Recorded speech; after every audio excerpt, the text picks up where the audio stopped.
Ya está compartido con ustedes la que está denominada como práctica número 5. Se trata de un problema igualmente bidimensional dentro del campo de los problemas axisimétricos. Antes de eso quisiera enunciarles dónde tenemos teoría relacionada para que profundicemos en esto. Este es un libro básico de elementos finitos, que se llama Introducción al estudio del elemento finito en ingeniería, de los autores Chandrupatla y Belegundu. Es un libro muy recomendado para los primeros cursos que tengan relacionados a esta temática. Están aspectos fundamentales y se va analizando elemento a elemento durante todo el libro, ¿no? Hasta llegar a la parte de problemas de tipo escalar, como son temperaturas, transferencia de calor y todo lo demás. En principio se ven los conceptos fundamentales en el capítulo 1 y aquí voy a ampliar un poco. Hay los casos especiales, ¿no? En una dimensión se manifiesta la ley de Hooke de esta manera, y en dos dimensiones es lo que estamos tratando en este momento. Problemas de esfuerzo plano. Pues en los problemas de esfuerzo plano, todo lo que sea componentes en Z se elimina, porque solamente vamos a trabajar en dos dimensiones. ¿Sí? De tal manera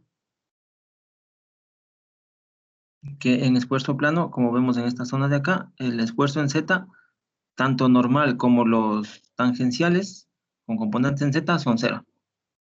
Sí, solamente se considera, aquí se está haciendo referencia a una tubería, y si quisiéramos la presión, hiciéramos un análisis de la presión interna, le tomaríamos solamente un anillo, y sería en el plano XY, y en el Z le despreciaríamos. En cambio, el de acá, este es el problema de esfuerzo plano. Todos los componentes sigma Z, tau X, Z y tau Y, Z se consideran cero, porque solamente está en el plano. El otro caso es el caso de deformación plana. Está por acá. Aquí están las ecuaciones para esfuerzo plano y las ecuaciones para deformación plana. Entonces, un cuerpo plano, una deformación plana se considera un cuerpo, como dice aquí, largo o alargado, plano, con la sección transversal única, y está sometido solamente a carga transversal, y se repite todo el patrón a lo largo de toda la longitud, de tal manera que no hace falta, por ejemplo, en un túnel, no hace falta el análisis de todo el túnel, si es que es un problema para verificar la deformación del túnel, por ejemplo, no longitudinal, sino transversal. Lo único que se consideraría es que la deformación, en este caso en Z, las componentes de deformación, epsilon, Z y gamma, XZ y YZ son cero. Entonces, esa es la diferencia entre los dos estudios. Y el tercer caso es un problema axisimétrico. Entonces, aquí en este libro está abordado en el capítulo, no me acuerdo, pero es en la página 97, capítulo 6, dice sólidos de simetría axial, sometidos a carga axial, axisimétrica. Entonces, bueno, este tipo de problemas, aquí se está abordando la teoría, serían los siguientes. Si bien es cierto, es un sólido tridimensional, ciertamente que sí, pero puede ser simulado bajo ciertas condiciones como un problema bidimensional, y eso es lo que vamos a hacer en este momento. Entonces, imagínense un recipiente de este tipo o una tubería de este tipo, o cualquier elemento de este tipo que tiene un eje de simetría axial. Quiere decir que si usted hace un corte como una rebanada de pastel, saca una sección, una lámina, les quedaría de la forma que está en la cara de la derecha, y esto se repite a lo largo de los 360 grados, ¿no es cierto? O sea, yo puedo hacer infinitos cortes y voy a tener siempre esta geometría. Y además existe la condición de que existe una distribución interna distribuida. Aquí a la T le llaman como una carga superficial, o sea, distribuida en toda la superficie. ¿Ya? Entonces, esa es la condición. ¿De acuerdo? Que sea un sólido de revolución alrededor de un eje y que tenga las mismas condiciones interiormente, las mismas condiciones de interior o exterior, pero que sean simétricas, como puede ser, por ejemplo, el caso de un gas que está presionando adentro, ¿no? a toda la superficie. Un fluido que está presionando con la misma intensidad en todo el este. Entonces eso aplica bastante a un recipiente a presión, por ejemplo. Entonces, aquí están las condiciones de esto, una sección, aquí se trabajaría, claro, con coordenadas cilíndricas y todo lo demás, pero el método, la metodología de sacar la matriz de rigidez y obtener un modelo de F igual a K por U en el caso estático es lo mismo. Bueno, aquí se hace está explicando el modelo este. Siempre hay que tomar en cuenta que existe un eje de simetría. Si no es así, y si cambian las condiciones, entonces no se puede hacer bidimensional el tema. ¿Ya? Entonces eso está en el capítulo 6, para que puedan verificarlo más adelante. Y aquí hay problemas, al final, de este tipo, ¿no? Recipientes a presión, tuberías, y aquí están, miren. Tuberías, cilindros a presión, ajustes a presión de un eje sobre de un ajuste de un cilindro hueco sobre un cilindro macizo, por ejemplo. ¿De acuerdo? Por ajuste, por ejemplo. ¿Sí? Y esto es lo que se engloba esta problemática. No se olviden, en el capítulo 6 del libro de Chandrupatla pueden profundizar en esta temática, y aquí están los problemas relacionados a estos cilindros a presión. ¿De acuerdo? Miren, aquí un recipiente un tanque de acero, dice aquí, por ejemplo, el problema 610, un tanque de acero sometido a presión. ¿Vamos? Todos estos problemas de aquí.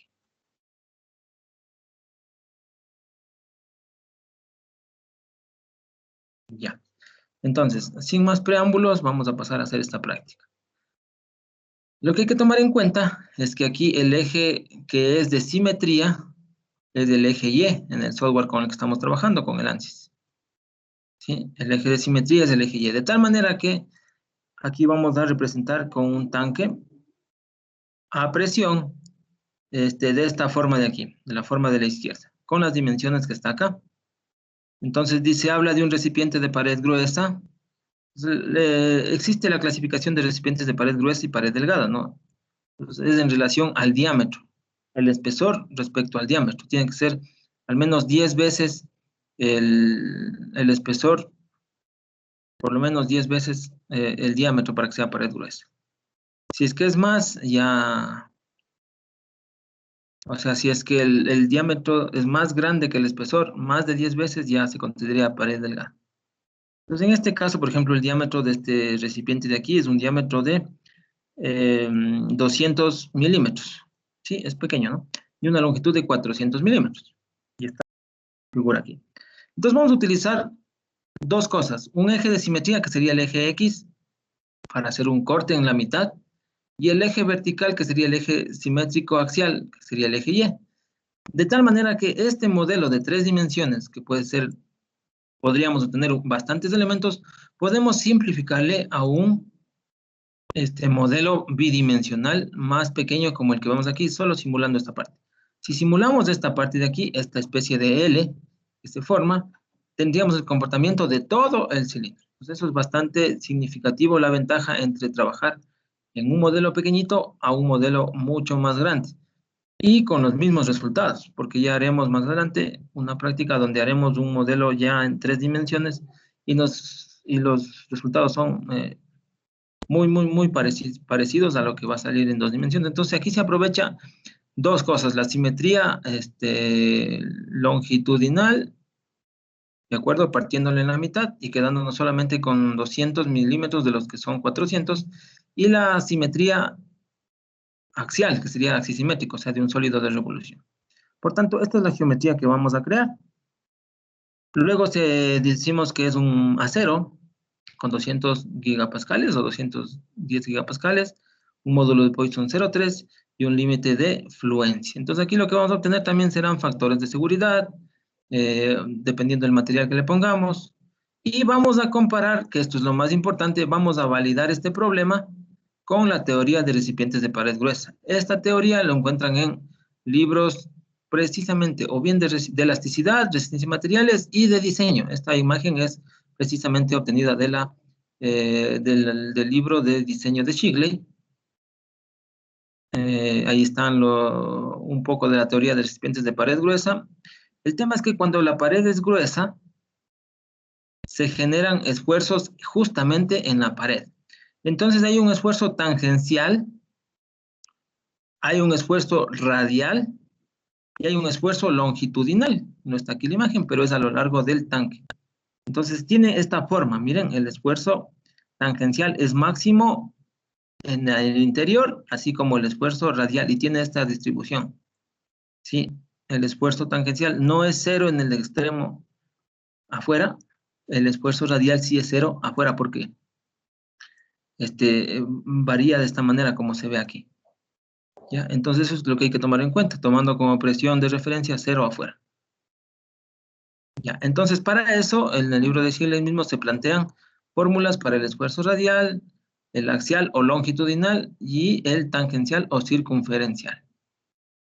La nomenclatura utilizada para este problema y que hace referencia al software donde estamos trabajando es que el esfuerzo radial, como lo vamos a graficar en X, el radio, entonces sería el SX, el esfuerzo longitudinal, el SY, y el esfuerzo tangencial o circunferencial, el SZ. Aplicando las fórmulas, como vemos aquí, esta teoría nos dice que el esfuerzo radial solamente está en función de los radios y la presión interna. Radio interno y externo y la presión interna. Entonces, aplicando esto nos sale menos 35 megapascales. El valor del esfuerzo radial, del esfuerzo axial, igual está en función de radios y de presión interna, nos sale 45 megapascales. Y el esfuerzo circunferencial, 125 megapascales. Esto es lo que la teoría nos dice.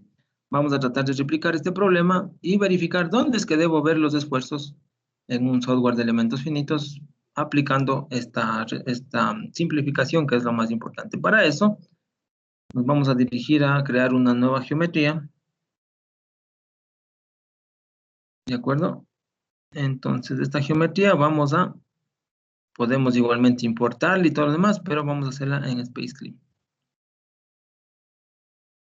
Entonces, fijémonos en las medidas mientras se abre el problema. Son de 100 por 200 y un espesor de 25 de pared. Y aquí un radio de 25.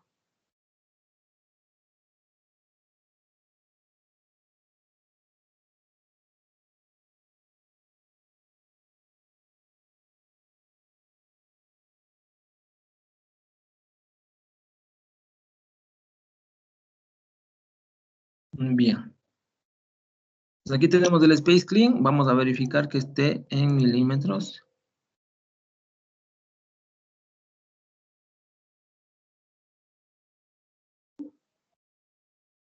Las unidades milimétricas. Para trabajar en milímetros, ok. Vamos a seleccionar el plano XY, nos colocamos ahí y empezamos voy a primero hacer una línea de construcción, ¿ya? Para ubicarme en la parte de arriba. Como mide 200, voy a poner 175 para partir de ahí. Listo, entonces de aquí sí parto con una línea de 25.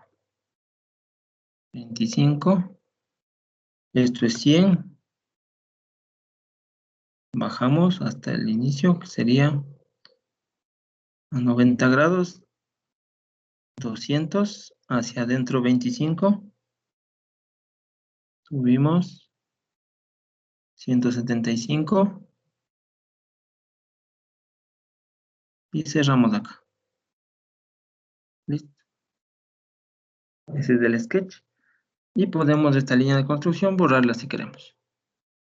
Listo. Entonces lo interesante es que utilicemos el plano Y, o mejor dicho, el eje Y, como eje de revolución. ¿De acuerdo? Entonces, de tal manera que nosotros, si quisiéramos, nos podemos dar cuenta que aquí tiene un eje de revolución. No vamos a hacer esto, simplemente voy a indicarles que, que esto es lo que queremos hacer, no, miren, una revolución, ¿de acuerdo? Entonces eso es lo que estaríamos trabajando. Ya, pero no vamos a hacer eso. Solamente necesitamos esto de aquí. Y lo último que nos quedaría es precisamente aquí hacer un redondeo, ¿no es cierto? Redondeo de 25. Ya, y eso sería todo. Ya, así de simple es esta geometría.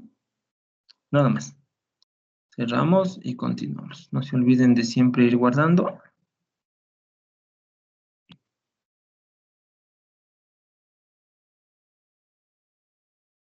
Ya, entonces nuevamente aquí vamos a abrir un estructural estático. Vamos a colocar que esta geometría sea bidimensional. 2D. Vamos a conectar nuestra geometría y vamos a poner nuestro material. Entonces, el material podemos trabajar con un acero estructural. Vamos a incluir más materiales aquí. Entonces, un acero estructural. Podemos aquí en General Materials utilizar más, ¿no? Más materiales. Por ejemplo, aleaciones de aluminio, aleaciones de cobre, un acero inoxidable, por ejemplo. Aquí este acero inoxidable tiene propiedades de 207 gigapascales en el de fluencia. No varía mucho. Veamos una de mayor, una aleación de titanio, supongamos que es el caso.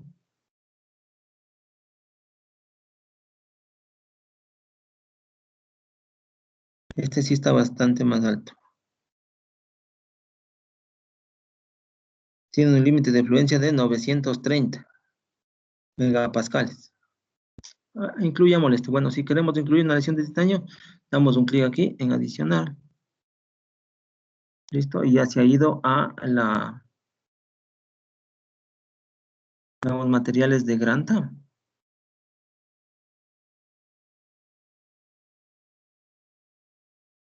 También podemos poner plásticos, ¿no?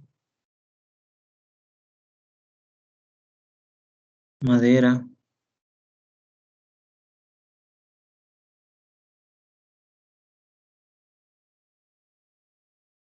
materiales compuestos, etcétera. Bueno, por ahora quedémonos así. Vamos a incluir estos dos materiales. ¿Ya? Cerramos esto de aquí y vamos directamente al modelado. No se olviden que la geometría tiene que estar en 2 dimensiones.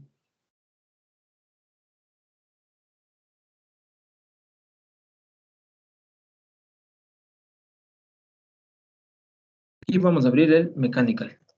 Entonces en el mechanical hay que ir planeando cómo va a ser la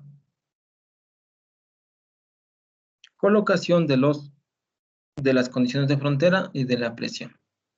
Entonces, si nos pasamos a ver cómo está el tema este de las condiciones de frontera, estamos haciendo simetría, aquí no, estamos haciendo simetría en el eje vertical y simetría en el eje horizontal en X. Vamos a colocar una presión interna de 35 megapascales. Justamente en las líneas que representan la superficie.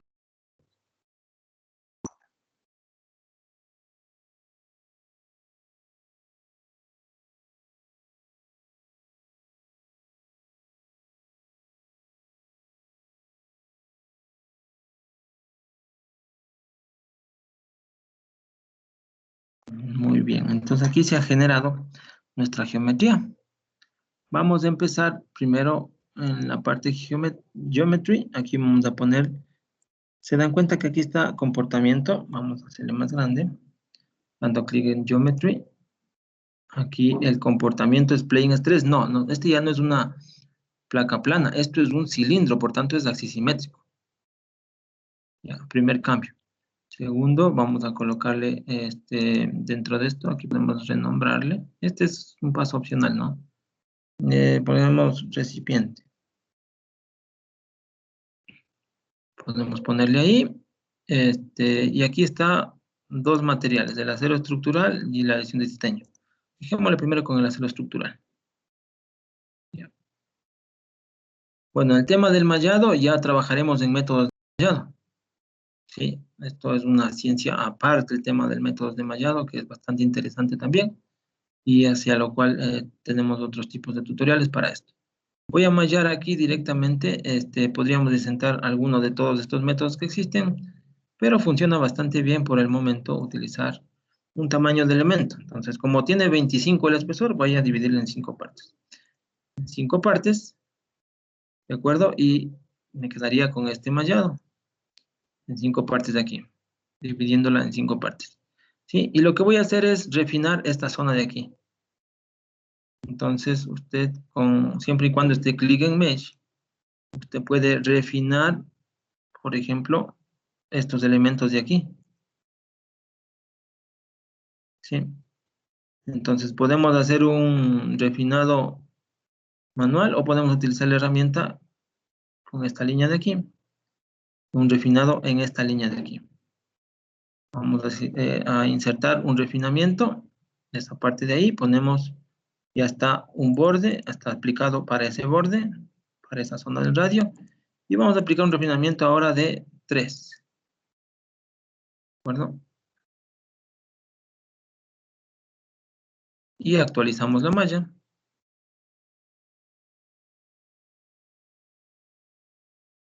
Y tenemos esto de aquí.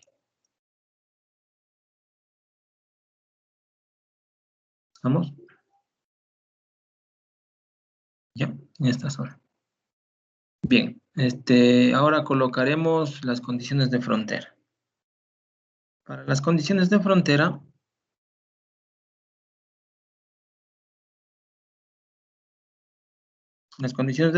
se colocarían de la siguiente manera.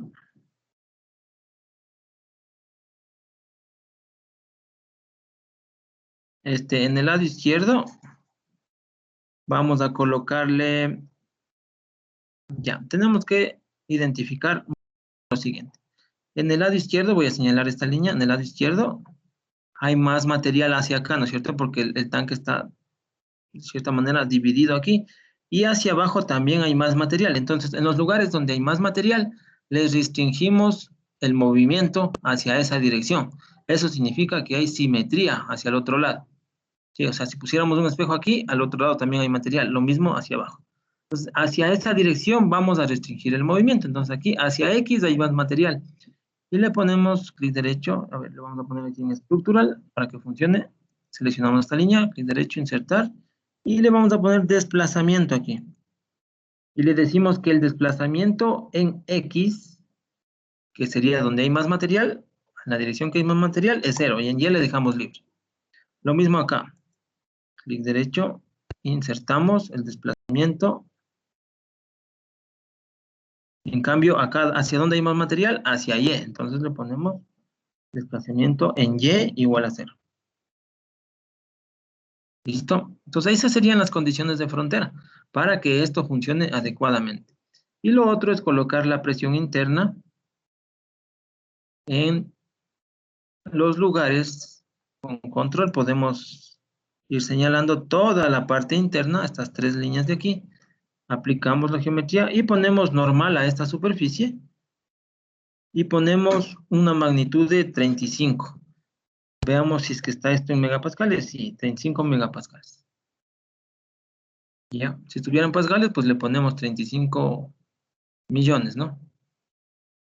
Ya, entonces ahí tenemos normal a esta superficie, que sería en todas las direcciones a 90 grados. Digamos, una serie de direcciones de flechitas hacia a 90 grados o perpendiculares en toda la dirección, en toda la ubicación de esto. Ya, entonces esas serían todas nuestras condiciones de frontera. Desplazamiento, el desplazamiento que está identificado como A es en X0, el desplazamiento Y igual a 0, y la presión interna. Entonces aquí vamos a sacar de igual manera lo siguiente. Vamos a sacar, bueno, vamos a sacar la deformación total, por un lado. Vamos a sacar también los esfuerzos normales tangenciales. Esfuerzos normales Entonces aquí los esfuerzos normales, si le ven que está en X, esa sería la dirección en X. Podemos renombrarle como SX. ¿Sí? En X, o si no, simplemente renombrarle como SX para que nos coincida con lo que estamos trabajando, ¿no? Vamos a también obtener el SY. Esto podemos duplicar así de esta manera, duplicar.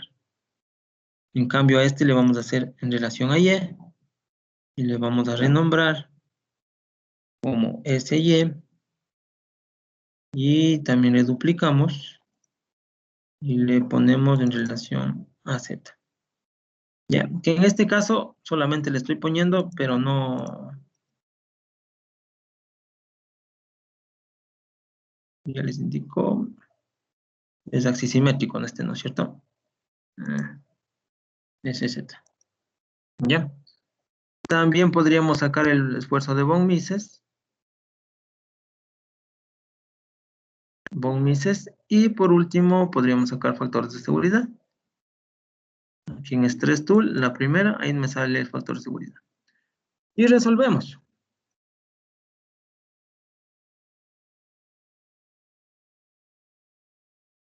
Entonces, la ventaja de estos es que son modelos pequeñitos, no es un tanque entero. Entonces, eso quiero que se entienda la diferencia.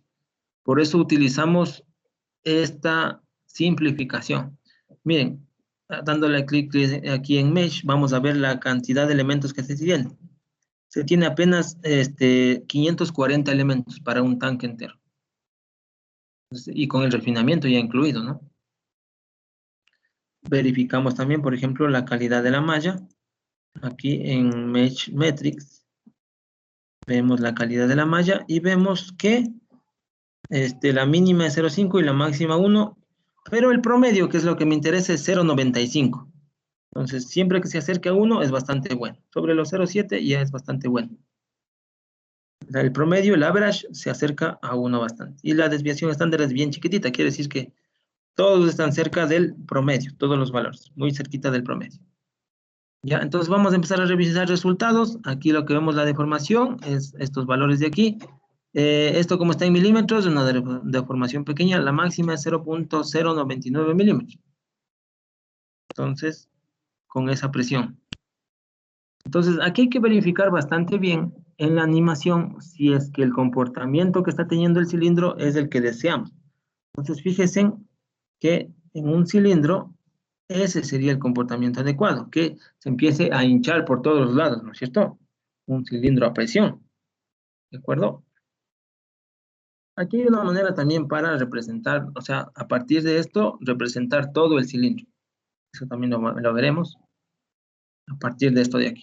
Entonces, ese es el comportamiento y nos da bastante bien respecto al comportamiento real. En la parte de acá se hincha también, si le ven, que se hincha en X.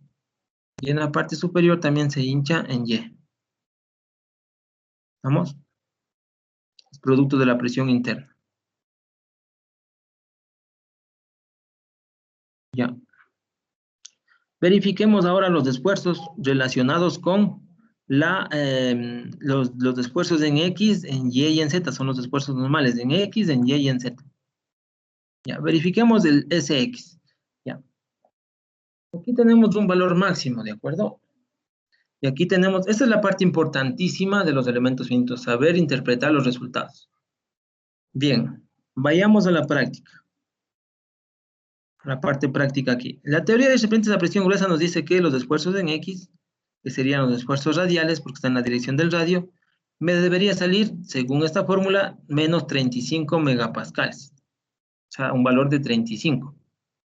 Entonces, nosotros hemos sacado aquí, en el mecanical, los SX. ¿De acuerdo? Los esfuerzos normales en X. Pero nos damos cuenta que tengo estos valores de aquí.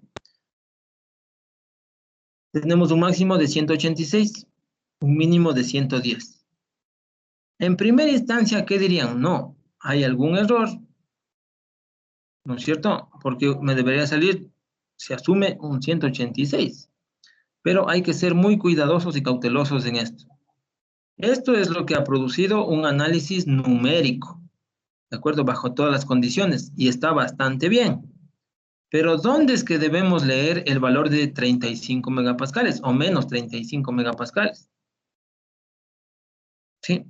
Entonces yo debo leer esos 35 en este punto, ¿en cuál punto? Ya, vamos a utilizar en cuál punto yo debo leer esos 35 megapascales. O cómo interpretar esa fórmula. Entonces, si vamos a las bases de esta fórmula, a la deducción de estas fórmulas, dice claramente en los libros de elasticidad y resistencia de materiales lo siguiente. En la deducción de esta fórmula, los autores dicen, para que esta fórmula funcione, imagine una tubería lo suficientemente larga, bajo las mismas condiciones, lo suficientemente larga, bajo las mismas condiciones, y que no tenga ningún tipo de concentración de tensiones. O sea, sería una tubería lo suficientemente larga, uniforme, sin ninguna concentración de tensión. Entonces, ahí está desarrollado estas fórmulas de aquí. No tome en cuenta ningún tipo de concentración de tensiones. Solo está en función de la presión, el radio interno y el radio externo.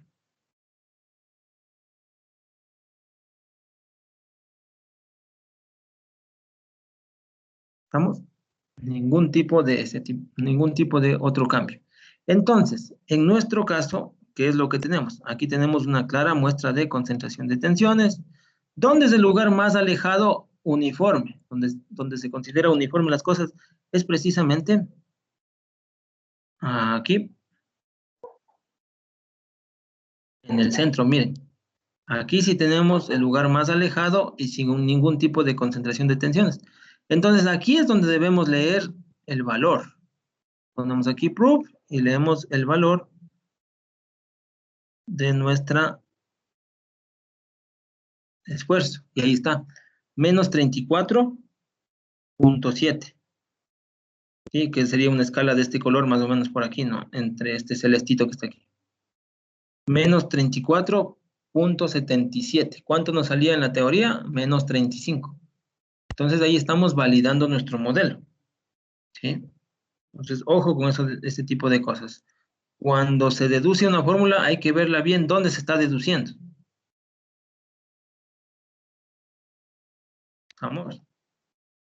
¿Ya? Acá hay concentración de tensiones y por eso incluso en los colores ustedes se dan cuenta. Hay un montón de cambios en cambio acá todo es uniforme.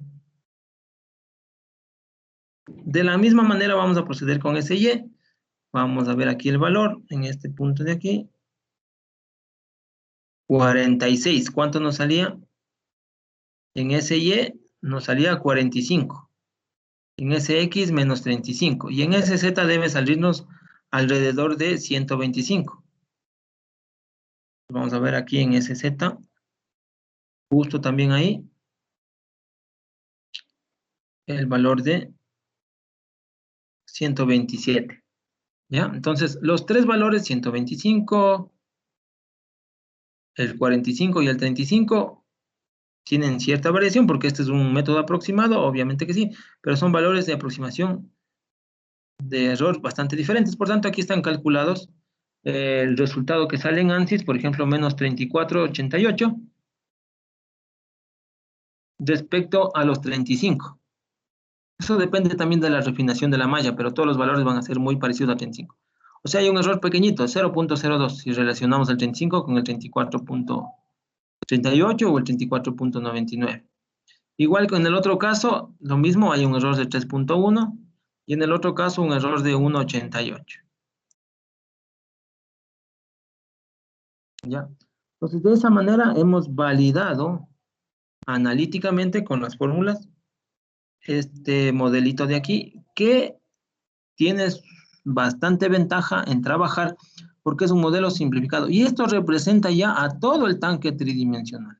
No hace falta hacer un modelo 3D con el tanque completo, con quién sabe varios miles o decenas de miles de elementos, sino simplemente con lo que les indiqué. Veamos cuántos elementos eran. 540 elementos, hemos sacado un modelo bastante aproximado y demostrado con las fórmulas de la teoría de recipientes a presión. Y aquí si se quiere optimizar la forma, pues se haría ciertos cambios aquí en el radio cambios de material, como por ejemplo el que vamos a hacer ahorita. Podríamos asumir el factor de seguridad que no habíamos revisado, es de 1.2 en este caso, ¿cierto? 1.2 porque el esfuerzo de von Mises sale 205. 205, si nosotros calculamos el factor de seguridad, sería los 250 que tiene la 36, que es este que está aquí, dividido por los 205.4 nos va a salir el 1.2, el 1.2117, 1.2171 que está aquí, 1.2171. Si yo quisiera cambiar de material, es tan simple como irme a la geometría y cambiar aquí a titanio, ¿no? En el momento que cambio a titanio, lo que va a cambiar es los esfuerzos. Le vuelvo a calcular y por tanto va a cambiar también el factor de seguridad. O sea, no es que cambien los esfuerzos en realidad, lo que va a cambiar es directamente el factor de seguridad. Porque aquí está, 4.25.52, casi 5, ¿no? Porque en realidad lo que está haciendo es únicamente calculando los 205 que tengo aquí en von Mises, 205.48, para los 930 creo que era del titanio, no recuerdo bien cuánto era. Aquí está el valor. 930, aquí está. Entonces lo único que está haciendo es recalculando los 930 dividido para los 205.4 creo que es que me sale. Y sale el 4.52 que es el factor de seguridad. Eso incrementando el material. Incrementando el límite de influencia del material, nada más. Y ahí los valores me van a salir los mismos, ¿no?